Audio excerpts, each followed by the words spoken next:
فرعون ذروني أقتل موسى وليدع ربه إني أخاف أن يبدل دينكم أو أن يظهر في الأرض الفساد. وقال موسى إني عذت بربي وربكم من كل متكبر لا يؤمن بيوم الحساب. وقال رجل مؤمن من آل فرعون يكتم إيمانه أتقتلون رجلا أن يقول ربي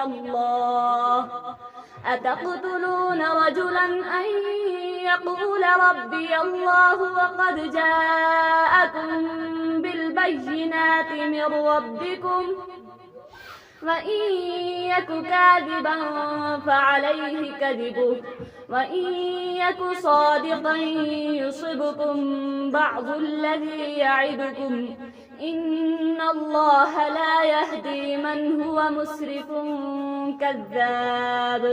يا قوم لكم الملك اليوم ظاهرين في الأرض فمن ينصرنا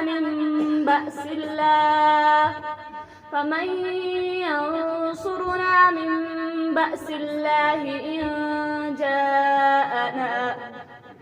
قال فرعون ما أريكم إلا ما أرى وما أهديكم إلا سبيل الرشاد. وقال الذي آمن يا قوم إني أخاف عليكم مثل يوم الأحزاب مثل دأب قوم نوح وعاد وثمود والذين من بعدهم وما الله يريد ظلما للعباد. ويا قوم إني أخاف عليكم يوم التناد يوم تولون مدبرين ما لكم من الله من عاصم ومن يضلل الله فما له من هاد.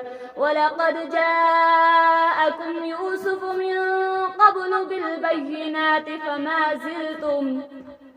فما زلتم في شك مما جاءكم به حتى إذا هلك قلتم لن يبعث الله من بعده رسولا.